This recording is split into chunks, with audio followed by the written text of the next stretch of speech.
Bismillahirrahmanirrahim. Jadi gini, Le. Kali ini gue sharing dari pertanyaan beberapa komen teman di video sebelumnya tentang salat. Gue disclaimer dulu, jawaban ini cuma salah satu perspektif dari begitu luasnya tentang salat, sedangkan kebenaran absolut itu hanyalah hak Allah. Mari kita deep dive tentang salat dalam arti gerakan yang sudah terstruktur sosial.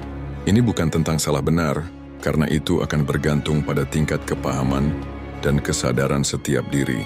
Fokusnya pada tujuan akhirnya dari salat, yaitu la'alakum tattaqun dan anil fahsya'i wal munkar.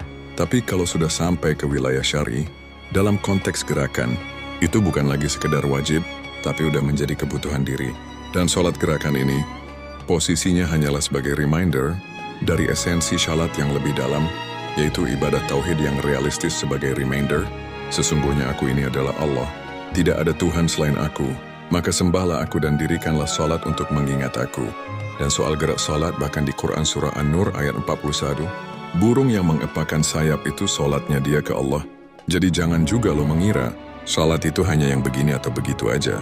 Bahwa ketika ada pohon yang berbuah, itu salatnya pohon. Jadi dalam salat yang penting outputnya yang memberi manfaat. Bahkan segala sesuatu itu melakukan tasbih, zikir dan salatnya masing-masing yang mungkin kita nggak paham. Sebagaimana penjelasan surat Al-Isra ayat 44, konon Nabi Muhammad juga melakukan salat gerakan baru di usia 53 tahun. Artinya kalau kita bicara dalam konteks salat berdiri, ruku, sujud 5 waktu, itu adalah sistem sosial untuk pendisiplinan diri. Tetapi ketika lihat esensi, ya salat sebenarnya nggak ada waktunya, karena di dalam diri lo juga semua elemennya sujud bertasbih ke Allah.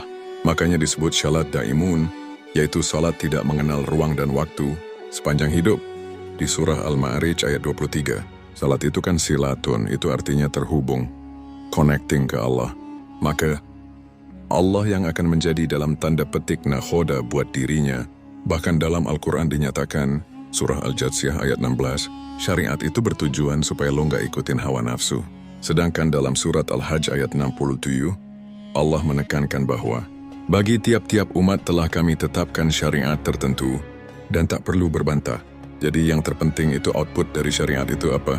Apakah setelah salam kanan ke kiri kemudian masih pada ribut, saling menyalahkan? Apakah setelah salat kemudian lo udah jadi lebih rajin berbagi? Atau lebih bisa menahan amarah dan mudah memaafkan? Ini poinnya.